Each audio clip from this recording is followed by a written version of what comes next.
Hello again, everyone, and welcome to another edition of the Inside Lowell Daily Pulse. It's the Thursday, March 20th edition of the Daily Pulse, rolling our way through the third month of the year. Lots going on every day here in the city of Lowell and the world beyond, and we're here on the Daily Pulse to keep our finger on the pulse of everything happening. And today, education is going to be a hot topic, in particular here in the city of Lowell, but also a lot of this stuff applies to pretty much every single community, and we're excited to have, for his regular monthly visit here to the Daily Pulse, Lowell School Superintendent Liam Skinner with us here in the WellPoint Studios. Good morning, Mr. Superintendent. Good morning, Teddy. Delighted to be here. Always good conversation with you, and I'm glad to be back. Great to have you here as always. And I by the way, I plan to keep you longer than the mayor apparently did at last night's school committee meeting, which you told me ended in what, record time? No complaints. No complaints. You're smiling, right? You actually got to go home and see the family. The agendas for school committee meetings, vary, and there are many of them, I could say, just so happen to be really long. Last night's agenda happened to be relatively short, and yes, it was a quick meeting. The agenda was short, but there were a couple of reports from your office to previous motions that I thought for sure was going to get all 6/7 members of the committee to kind of start talking about them and going back and forth, and they didn't. So consider this, your questioning from the de facto 8th school committee member, okay? Ask any questions you wish. All right. Yeah. I'm looking forward to it. We'll start our discussion with Superintendent Skinner in just a quick moment. First, let me thank our Daily Pulse sponsors, Ray Booten, licensed realtor in Massachusetts and New Hampshire, certified appraiser in both of those states as well. So if you're looking to buy or sell a home, a business, or a commercial property, or if you are looking to appraise one of those properties, Ray Booten is your man. Find him online at realestaterayBooten.com. Thank you as well to our friends at WellPoint. You notice we're here in the WellPoint studios, and with open enrollment coming up April 2nd through May 1st for employees, state municipal employees insured under the state's GIC program, remind you that WellPoint is the only health plan offering healthcare benefits exclusively to GIC members. At WellPoint, your whole health is their whole point. And thank you to WellPoint. Thank you to Ray. We've got some other sponsors that I'm going to thank in a couple of minutes.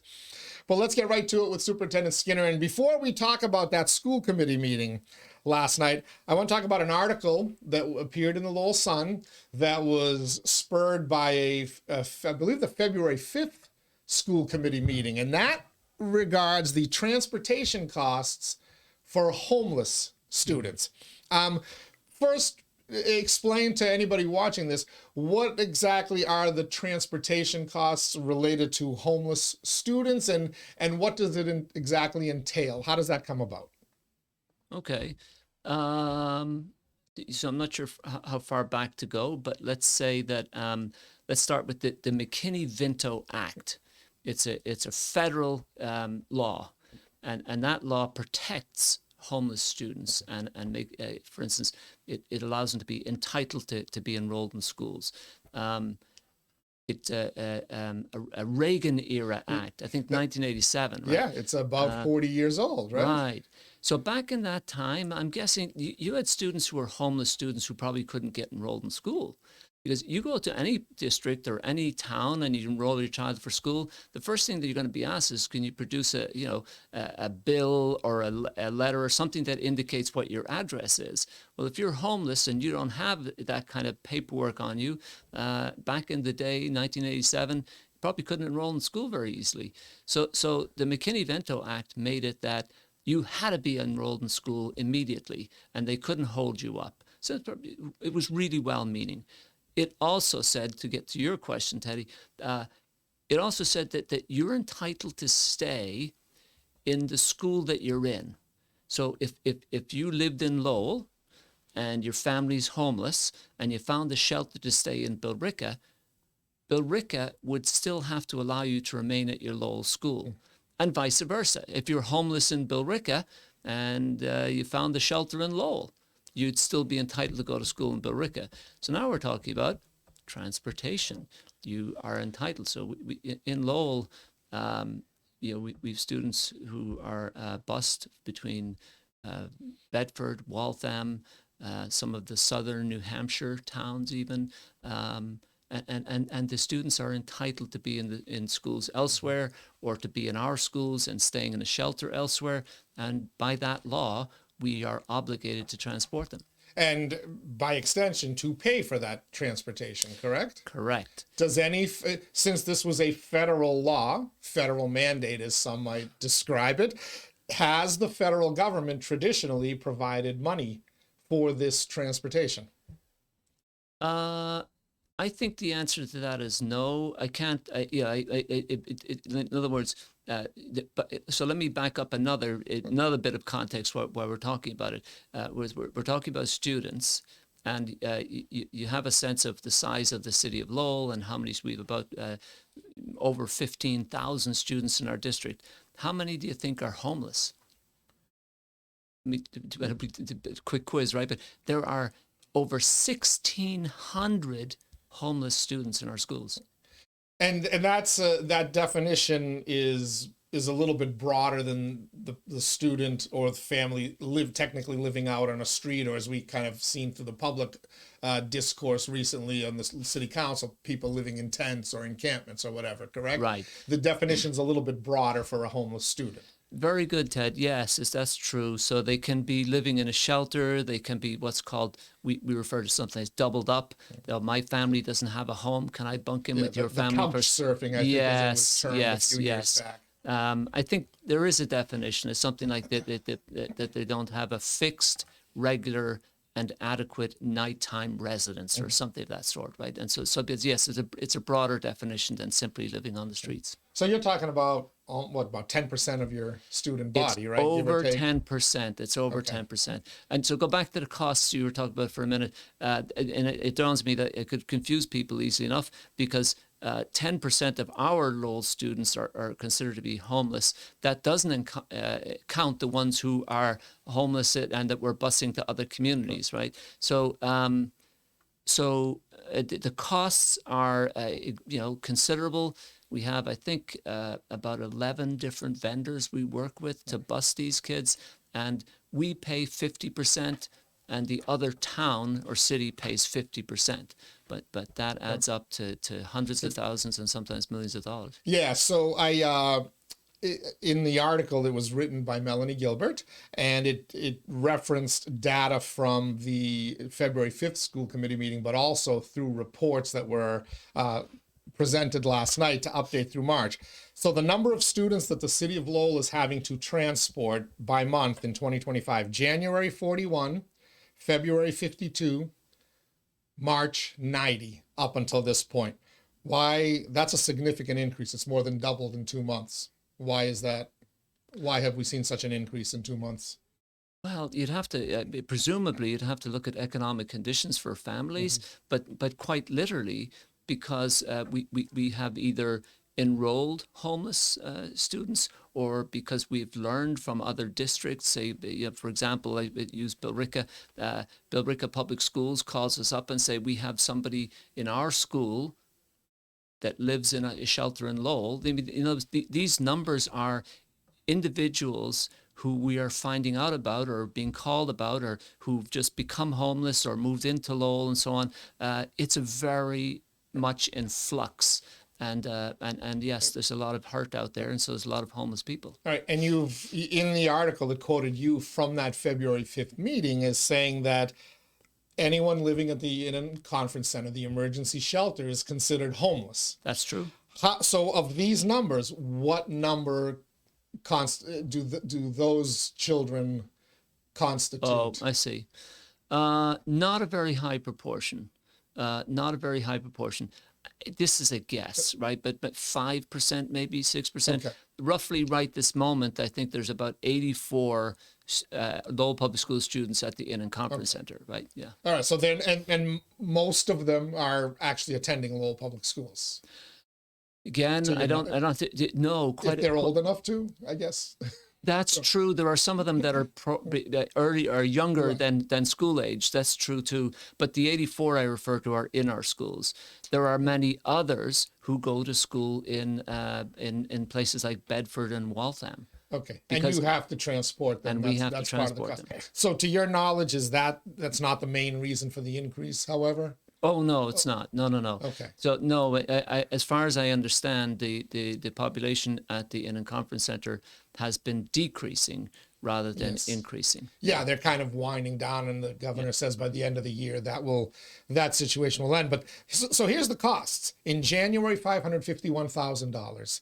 In February, $408,000. In March, just a half month, $596,000 have been spent transporting these, what is now 90 students, to the school districts that they were originally in, or before they ended up finding some type of shelter, home, roof, whatever, in the city of Lowell.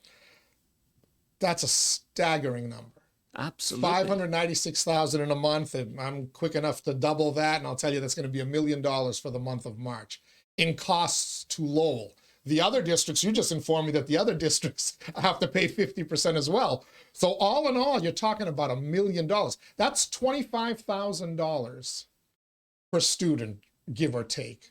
Because I saw Lowell's share was about 12,000 something per student. So $25,000, and neither the federal government nor the state reimburses districts So for this? the state would say something different, right? So the state funding formulas have changed over the years to provide more funding for gateway cities. So cities like Lowell. The funding formulas benefit us more than they used to. And I think the state would say that that's because we're accounting for the fact that you're going to have more homeless students.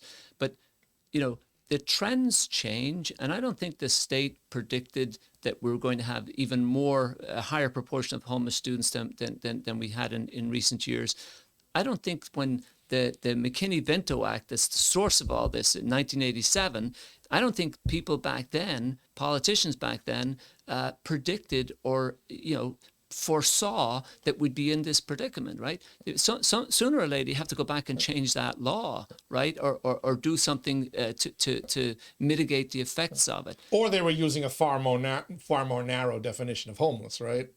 I don't think so. The definition of homelessness is in that law. And that's the one currently in use? I believe so. Okay. I'm not 100% sure, but I think to sort of get to the gist of what you're getting, like, something's got to be done. You can't continue to incur more and more costs. If the number of homeless people goes down, and next school year there are far fewer, we sort of, that it loses its urgency, and we'll probably stop talking about it. But we don't know that. What if it goes up and we're really impacted by and struggling to meet the costs of this transportation? Right, and that's what I'm wondering is, that's that 1.5 million in 3 months. That is money that I assume you accounted for some of that when you did the budget. Did you account for the rate at which you're paying out now? You can't predict the rate ahead of time. You can make an estimate, but like you could estimate that our homeless population is going to grow by 5%, and then we're going to need to do X number of additional contracts with busing companies. But no, you couldn't predict this. Right. So you're having to find additional funding, I guess, is my point. How does this affect the rest of your budget? Are you having to find this funding at the expense of other services that you provide, whether it's mental health services? I don't know, other para-professionals, whatever the case may be. Somewhere you've got to find this money that wasn't budgeted for in its entirety. Right. So there is some flexibility built into budgets, right? So we knew, for example, going into the school year, we'd be negotiating with different unions and so forth for salary increases. So we knew we had to build in some flexibility for that.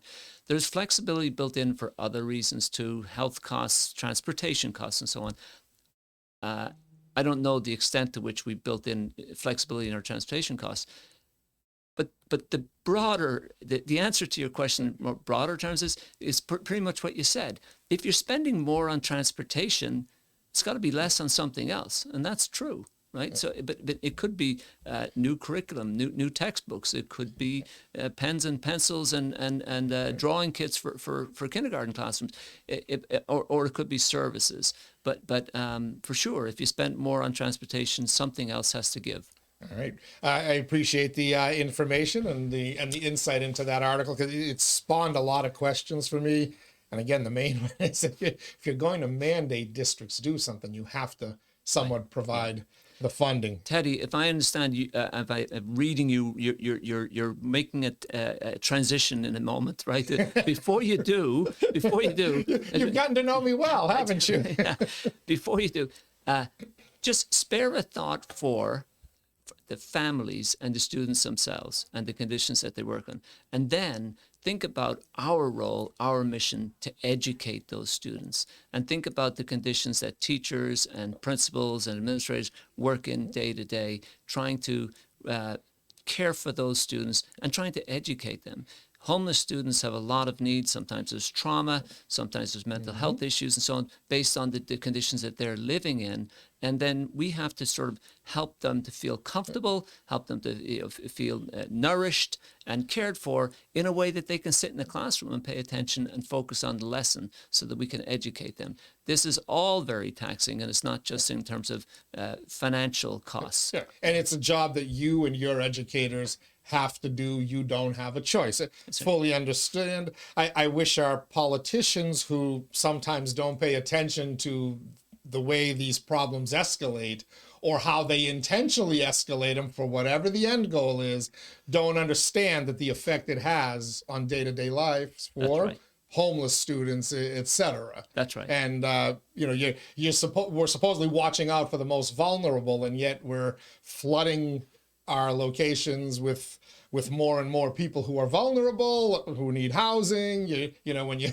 When you don't have enough housing already, why are you creating more demand? Yeah. That's a discussion that you don't have the luxury of dealing with, because you've got to, one way or another, whatever that number is, whether it's 51 in January or 90 in March, you've got to educate those kids, and then you have to transport them. That's right. One way or the other. I think Manager Golden probably said this in a different vein, in a different conversation about homelessness on our streets, but wanting other communities and towns to pay their fair share and to sort of contribute to a solution to the problem. That's the same in terms of educating these students in Lowell. We bear the burden of that, and sort of a disproportionate amount of that burden. Right, and I'm guessing because of our status as a gateway city, that while the other communities are paying 50% of the transportation costs, well, Drake may only have to do it for 5 students, Tewksbury for 3, whatever those numbers are. Lowell gets the benefit of 90 of them in a month. All right. Good insight there. I appreciate that. We're going to continue our discussion with Lowell School Superintendent Liam Skinner in a quick moment, talk about some reports that were on last night's school committee agenda regarding what's going on in Washington, D.C. and how it trickles down to the schools here in the Mill City and in our other communities. First, let's thank our Daily Pulse sponsors again: Real Estate Ray Booten, licensed realtor, certified appraiser in Massachusetts and New Hampshire. Find them online, realestaterayBooten.com. Thank you as well to our friends at WellPoint. At WellPoint, your whole health is their whole point. Washington Savings Bank, banking that feels like home. Make the switch now to Washington Savings Bank. TMI Properties, quality and value at every price point. Find your perfect space with TMI. Mahoney Oil, providing warmth and protection to Greater Lowell and Southern New Hampshire since 1925. The Greater Lowell Community Foundation, improving the quality of life in Greater Lowell through strategic, impactful philanthropy. Francis E. Preventure Insurance, protecting your most valued assets since 1982. And by the Massachusetts Pirates, bringing all the hard-hitting action and excitement of arena football to the Mill City. And again, today is the Thursday, March 20th edition of the Daily Pulse. Friday, March 21st, we'll have another Daily Pulse. But football is back in downtown Lowell. The Pirates against the Jacksonville Sharks at the Tsongas Center. I'm going to be out there. I hope to see you out there as well. It's a great family atmosphere. It's a great take. I see a lot of Lowell school students out there having a blast with their moms and their dads and leaving us in the stand so they could go on the boards and high-five all the players as well. Superintendent Skinner, I wanted to first, before last night's meeting, I do want to talk about the high school construction project and the delays that we now know, the 4-month delay in the timeline, because that came out at the last school building committee meeting. Regular watchers of InsideLowell of the Daily Pulse know that we've hinted that this was coming, as were the increased costs.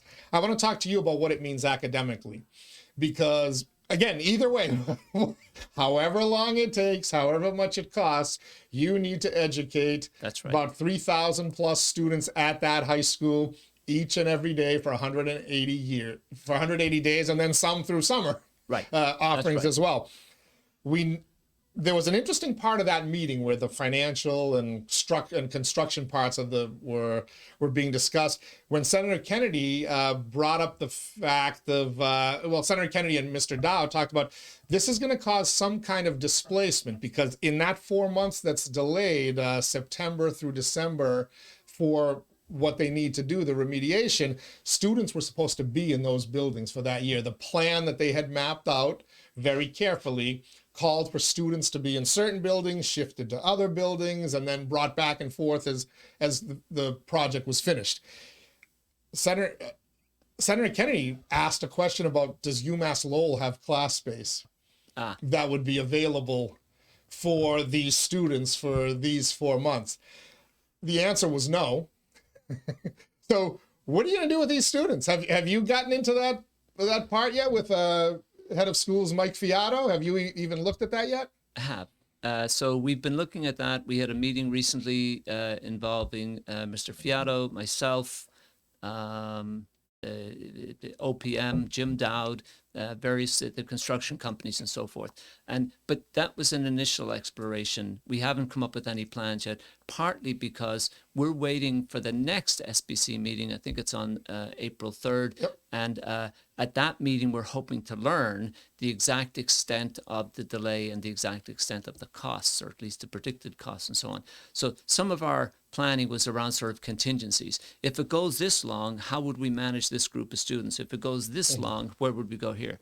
One of the considerations about the space, though, is that we're not losing any spaces to work with in the overall picture of all the space that's available for all the Lowell High School students today, right? We won't have any less space because of this problem. We may not be able to move students that we wanted to move from one area to another. That just would be delayed, right? And so they will stay where they are today longer than they would have done otherwise. Oh, okay. So you don't need to relocate students to a different building. That's right. We might have wanted to relocate them into the new space, and the new space isn't ready when we thought it was going to be ready, so we just have to delay that move. Okay. That's heartening, because as soon as I heard Senator Kennedy ask that question, I'm like, oh, darn, because in my mind, it triggered a discussion that was being had in 2017, the dreaded MCs, the modular classrooms. And I thought, boy, I wonder when they make their appearance again as a potential option. It was a great question by Senator Kennedy, though, because I think that if, let's say, modular classrooms were available, or there's space, I think his question was about UMass Lowell, there was readily available space at UMass Lowell, which we now know there's not. It was a great question, because it's possible that by relocating student groups, you could do some part of the project more quickly, right? That might have given us another option to look at. It doesn't appear that that's a consideration, and it just means a delay. Okay, so these students are currently displaced, operating in or learning in a particular area of the school that won't be their long-term home. So you just have to delay that now from moving them back from September through till January, or whatever that date is. We'll find out. That's actually comforting to know. All right, last night's school committee meeting. You had a report. It was a request from one of the committee members. I can't remember who, but wanted to know the effects on funding, potential effects of funding for Lowell Public Schools and your programs based on changes going on at the federal level. And in particular, they talk about the getting rid of the Department of Education, which I believe right on cue for your visit today, President Trump has signed some kind of order calling for the dissolution of the Department of Education. Right. How concerning is that to you? Well, it is concerning. There's a lot in what you just asked that involving like federal funding, the potential or the now known dissolution of the Department of Education and so on. There's a lot of different aspects to that. But I'll say just generally is that everyone and their mother is worried about the federal changes. What's it going to mean for me and so on. And we in the schools are also. But a lot of it is like conjecture and like, what's it going to mean? How much are we going to lose? And so on and so forth. Is the state going to pick up what the feds don't do? And so on, right? So I can talk about it. I'm happy to talk about it. It's not based on actual fact, much of it, because we simply don't know at this stage. So to this point, nothing has been affected other than I believe you did have a line in your motion response about a $12 million meal program, correct? Locally produced healthy foods or whatever that is. Right. So our food vendor is able to, in addition to working with, say, large scale companies that provide the various foods for our cafeterias, they're able to work with some local farms as well, and that's funded in part by grants. That grant we understand we're losing. Okay, is that money going specifically to the students that are called in need, at risk, or whatever? Is that available to all students? Because I remember back prior to COVID, there was a discussion about school meals money was available to folks who were below a certain level of income, and then at some point during COVID and whatnot, basically everybody became entitled to free meals, even the person living in the $1 million mansion, and then it just never went away. Right. I actually think that predated COVID. So there was a time in our schools in Lowell and elsewhere where we called it free and reduced lunch. Yes. And so some students qualified because they were means tested and their parents couldn't afford the lunch. Some students qualified for a free lunch. Other students who weren't, who were a little bit better off, they qualified for a reduced price lunch. Teddy Panos' kids would have had to come and pay for the whole thing because, right? They haven't seen my gas bill this month. There was a decision made. I think it was some point prior to COVID. Yeah, it was. As a matter of fact, Jerry Nutter was the school committeeman who brought it up, and Dr. Salak Alfawi was occupying your office at the time. So it was pre-COVID. But anyway, they say, let's not do this thing about classifying which students qualify for a free or reduced lunch. Let's just give a free lunch to everybody.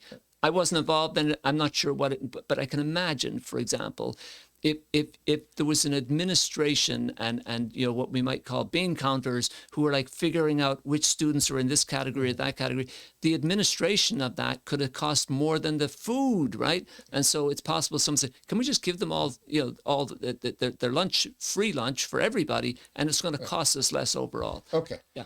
That's why. But to me, it's interesting as this debate is happening nationally and statewide. You're seeing all these things that again are meant to make people panic. The kids are going to go hungry at school and whatnot. And if you frame it as a discussion of, well, should my kids have their lunch paid for since I'm living in $1 million home? We'll make believe here versus kids that really need it. Is it really that dramatic of a thing?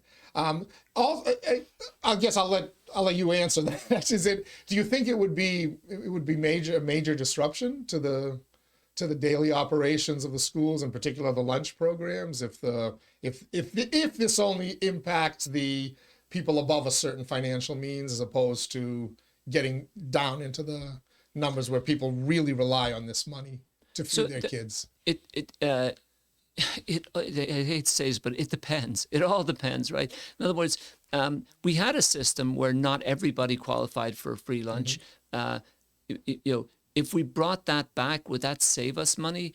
If we brought back the free and reduced lunch program so that rich kids don't qualify for the free lunch, maybe we'd have to create an office where we do all the, where we check people's salaries and so forth to make sure that you qualify, and where we do the administration of who gets this free ticket, who gets this reduced ticket. If we find out that costs more money, then it's a moot point. We're not going to do something that would end up right? So I believe that free lunches are better overall for lots of reasons, including the ones I mentioned, but also because students don't go to school and are not being stigmatized because you're a poor kid, because look, you've got a meal ticket in your hand, and the other kids we know are paying for it with cash. That kind of stigma doesn't exist, and it's a better system. Can we cope? Yes. Are we going to feed our students? Yes. Right. And up until 2018 or 2019, we did. Also, up until 1979, I believe was the year, because Jimmy Carter was occupying the White House when the Department of Education was, well, I think it was actually reinstated, not created, right? It used to exist. It was done away with. And I believe, I don't know in what form, but I believe President Carter brought it back in 1979. That's correct. Okay. Yeah, I don't know about bringing it back. The history that I recall was Jimmy Carter, sort of enacting, and there were calls for it. I don't recall. I wasn't from the United States originally. I wasn't living in the United States back then. But I know the current Department of Education has existed from around about that time, early 80s, after Jimmy Carter decided we should reinstate it. I think Ronald Reagan, if I'm not mistaken, was a big part of enacting it and bringing it about, implementing that decision.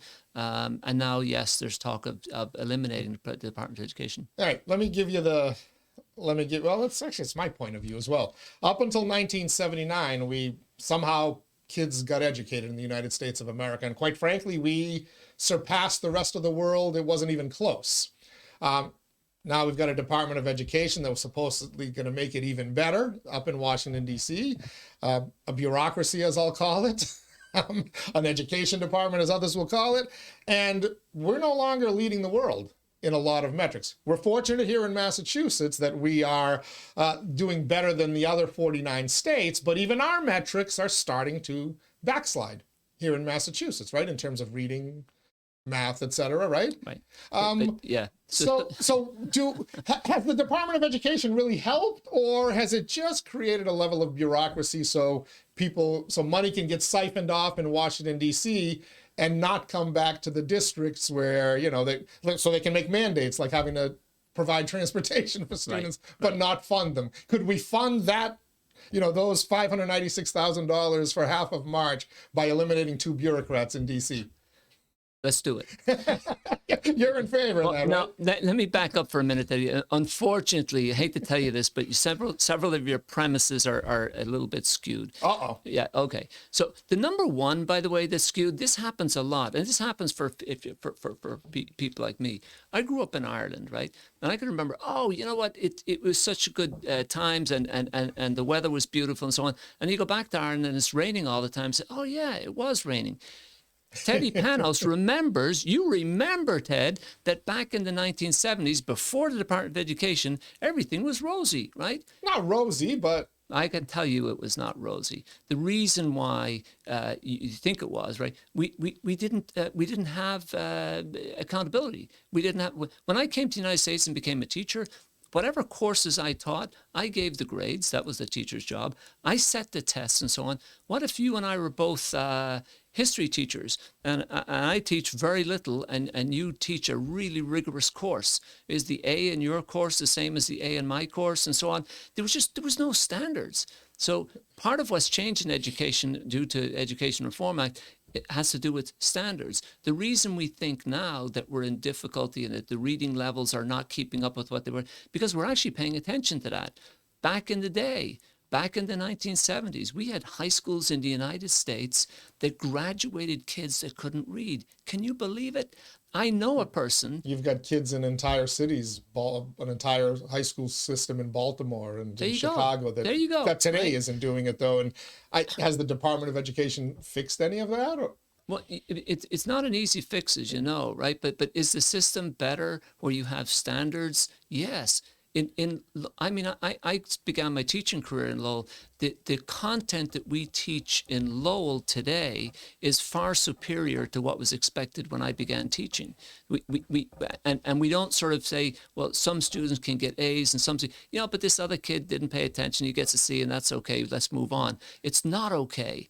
We work hard to get every student up to a standard. We're far better off than we were back in that day. Whether or not that's to be the credit to the Department of Education on the federal level, you can debate that. I will agree with you. I'm helping my second grade son with his homework, and so far I'm able to do all of the math. But he's doing math that I was not doing in second grade. There you go. Or my memory's completely gone. But my fear is he's very rapidly going to get to a point where I can no longer help with math homework. I'm glad you see it coming, Teddy. It's going to happen, right? Well, I'm glad you said standards, because, well, then why would we eliminate the MCAS? why such a pushback against the MCAS and other forms of standardized testing? If the point is to create higher standards, why are we concurrently moving on a path? Mind you, the same people who don't want to eliminate the Department of Education suddenly don't like some of these standards. And be it at the state or federal level, DESE or DOE in Washington. We're in a really unusual time. I think we're in a very sort of, political, probably always we had political influence in our lives, but with social media and with the type of politics we have today that's very dividing and very polarized, we're in a very unusual time. And so why did we standards, Liam Skinner is telling you standards are not only good, but are necessary. However, it doesn't necessarily mean that the MCAS test was the be-all and end-all. Maybe there's something about that test that people didn't like. Maybe people convinced families that it was not a fair test, and we'd have to take a look at that. I just think you can eliminate MCAS, but let's put something in its place so we know when you give a diploma for kids graduating high school, what does it mean? Right? Does it mean that we all, that as individuals we decided what was worthwhile, or was there a standard that we were working towards? It should mean something. I would think so. Yeah.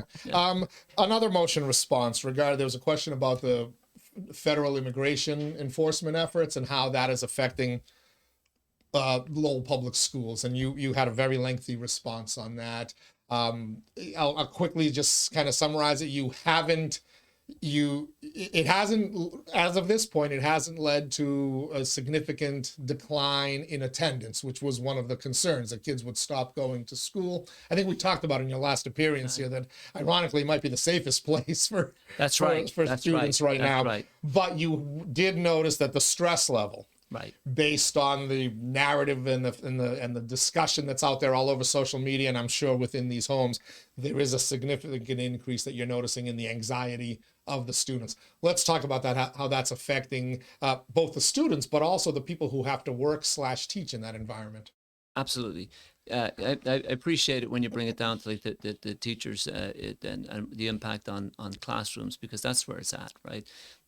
We haven't seen a significant impact on attendance at schools, but there are sort of anecdotal evidence, right? Where I think I told you last time, a group from an elementary school went to the Museum of Science in Boston, and several students were missing that day, and the principal, surmised that that had something to do with the climate and ice and immigration status and all the rest of it.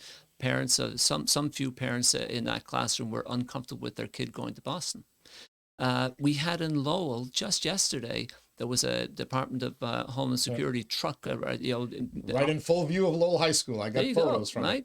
Right. So there's anxiety. Nobody went into a school. Nobody's going into a school. We can tell you that. They'll be referred to the central office if they come there, right? I hear they were very close to the Hellenic American Academy, though, on Worthen Street. Is that right? Oh, yes, that's what I was told. Well, so unfortunately, that's what you were told. Unfortunately, much of what we hear and are being told about and get fearful about is rumors, right?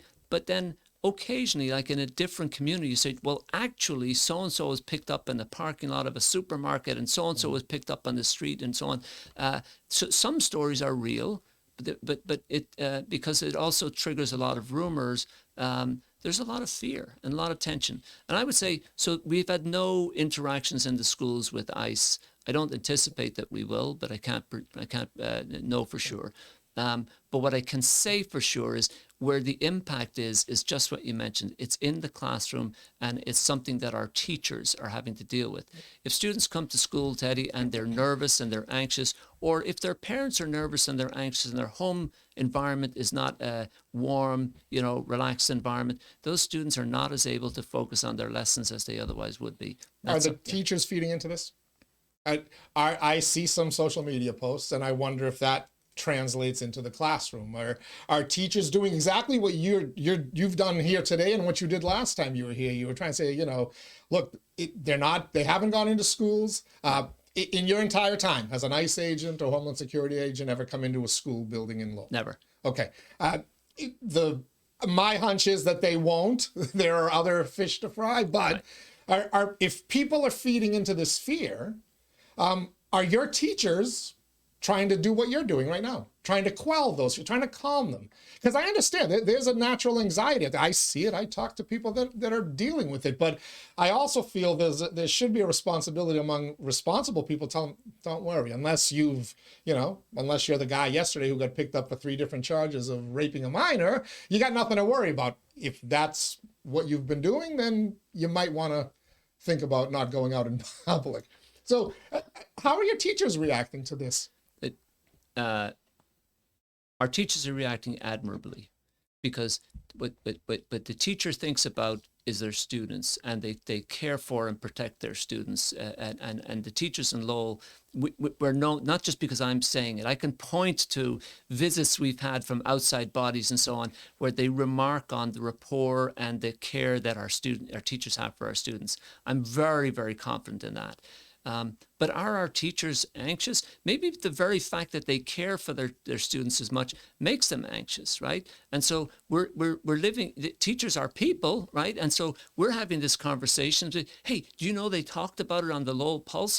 Right? It's all over the place. You know, there was a truck in Lowell, the Homeland Security truck. It's part of everyone's environment today. And so are teachers talking about it? And if they're talking about it, do you think they're comfortable with it? Of course not. But they are definitely protecting students and caring for students in classrooms. Well, I think if they would talk about it in the way that you have done over these last 10 minutes, it will be well. I do have my doubts. And it's not, by the way, it's not just Lowell teachers.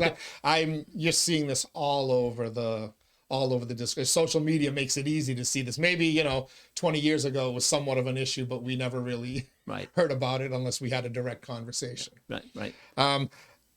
Last thing on the agenda last night that I wanted to touch about. Actually, 2 quick things. Number one of the responses came from your chief equity and engagement officer, your DEI chief equity and engagement officer. It was a response to DEI. Given the push from the federal government to say we're going to withhold funds for districts, whether it's colleges or even school districts that continue to have these types of departments, have you given any thought to renaming or reassigning the folks who are in these departments to something titled something different that may not scream DEI? Well, first of all, I suppose let me just say that we are absolutely determined in Lowell Public Schools to be equitable, to honor and appreciate the diversity we have in our community, and to be culturally responsive to them. And we have a lot of work to do in that area, particularly in the line of recruitment, and particularly in the line of having the educators, the teachers, the staff, and the administrators represent the various ethnic groups that we have in our community. So and that work is going to continue. But that's where I think the national debate is the difference between equity and equality.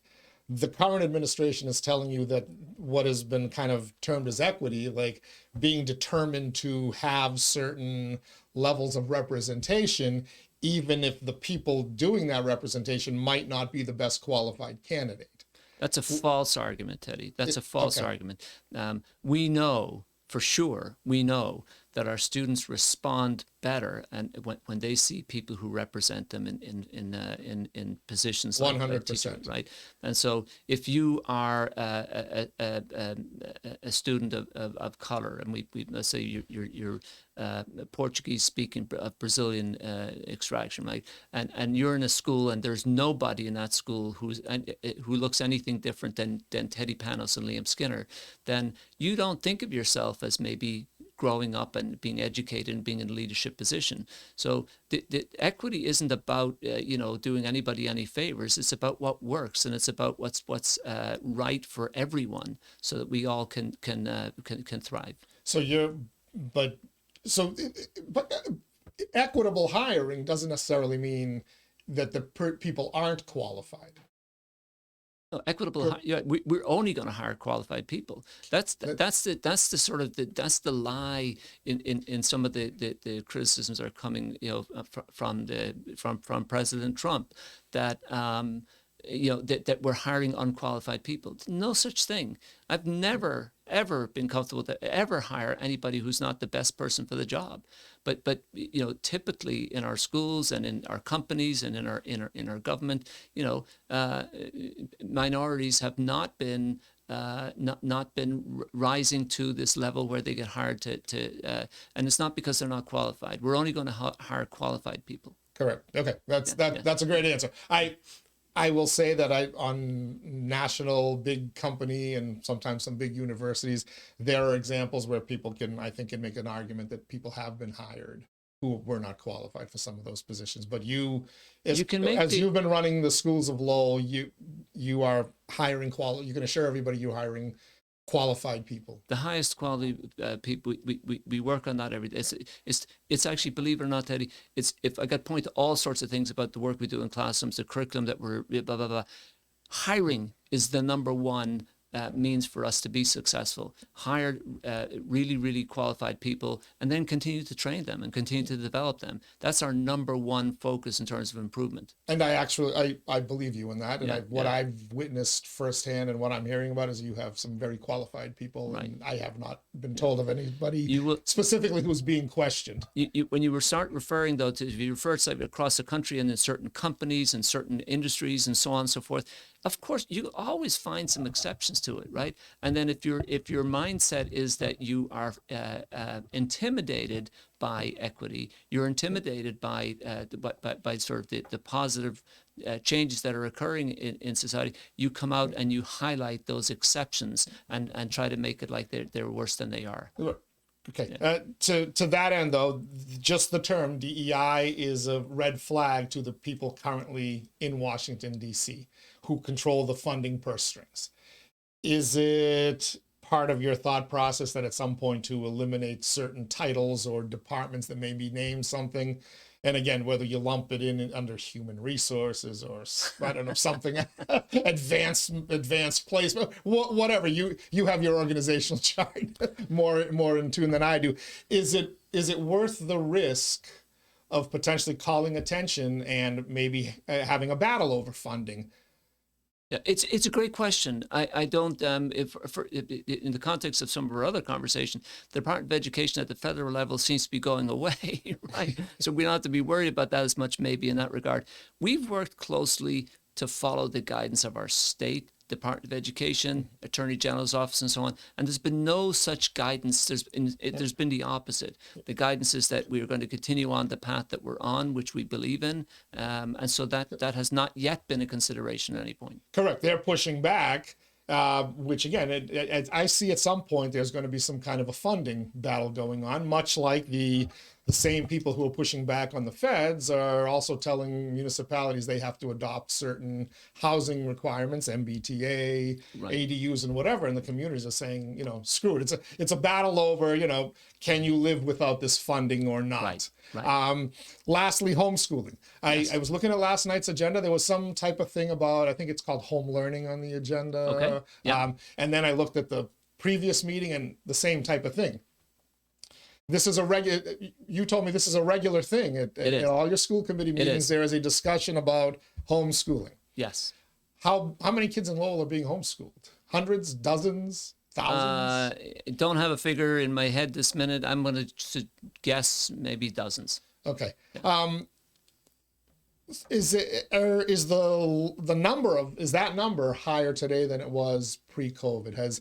I know a lot of you had to do remote learning prior to COVID or during COVID, but anecdotally I've been hearing that a lot more parents have chosen to homeschool their kids after seeing the COVID pandemic. Yeah. I'm just curious if we return to the normal levels, or if homeschooling is such a big thing that every week you have to discuss some student or another's homeschooling situation.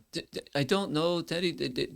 You're referring to a school committee agenda. Yeah. For as long as I've known, for years and years and years, homeschooling is always approved by the school committee, and so that what's on the agenda is typical. And that, but on the overall, is there a higher proportion of students being homeschooled since COVID? I don't know, but I can certainly find out and look into it. Is there any type of responsibility for the school? Obviously, you have some responsibility because it's popping up on your agenda, but what exactly is the responsibility of the school regarding this student's home education? Competency or standard, some type of standardized testing? Is there a graduation that comes with it? Is there a monitoring? Is there a basic curriculum that has to be met? Very little. Very little, Teddy. Yeah. So people are actually entitled to homeschool their children. They have to register with us. They have to provide us with some rudimentary ideas around what they're going to do. But they don't have to get the curriculum approved. They don't have to get, in other words, you're going to teach math in your own way with some different materials than we use in Lowell Public Schools. You're entitled to do that. There's very little in terms of restrictions. So, but since it's a requirement in Massachusetts, I believe you have to be schooled up until 16. It's your That's right. responsibility. Whatever the situation of that student is, it's up to 16 years old. They have That's to be right. educated.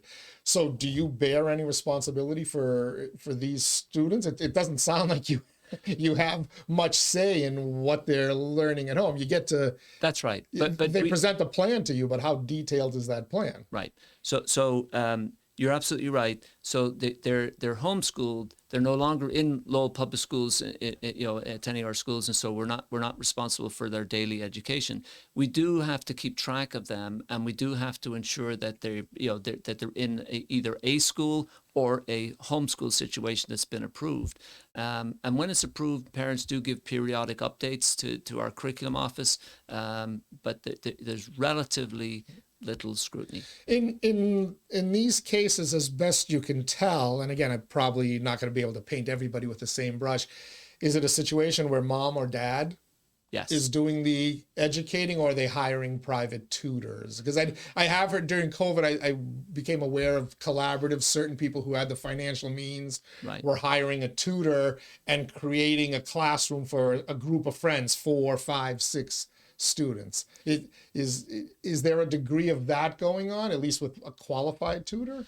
Not that I'm aware of, Teddy. I think the majority of cases that we have in Lowell would be mom or dad is a stay-at-home mom or stay-at-home dad and is going to take care of the education from home.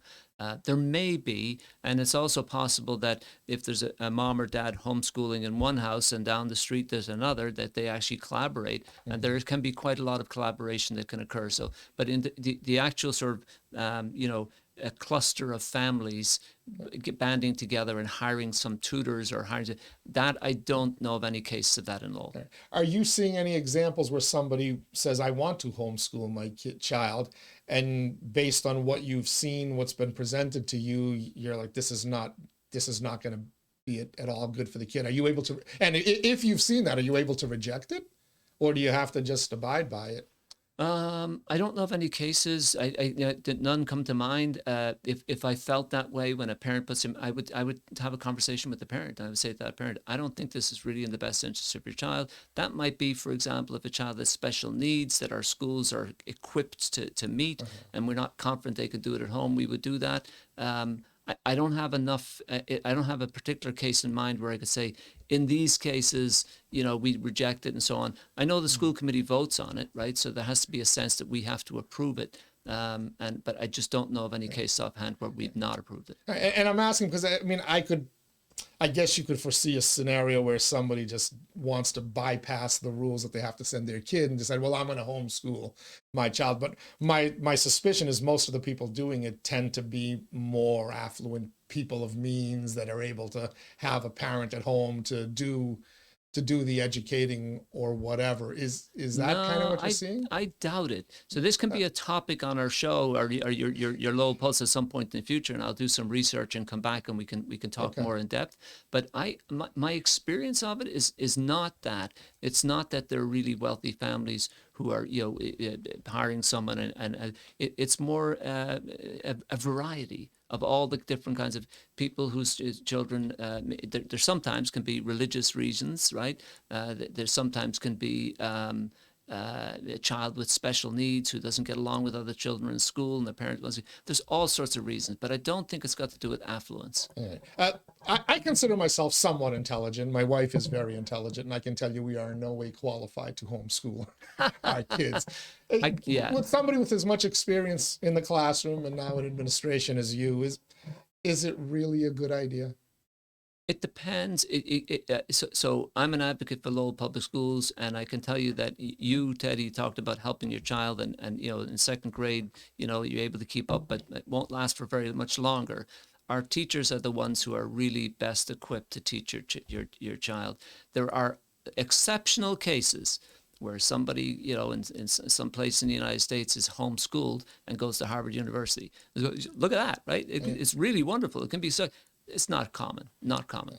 I actually know of a little family who was told their child is so exceptional, you got to get him out of and put him in, and they put him into one of these real expensive academies. It might have even been Lawrence Academy or whatever. But yeah, you're right. There are exceptions, but as a general rule, I would recommend against it. You would as well. Absolutely. All right. Yeah. We'll end it right there. When you come back, you're coming back in April.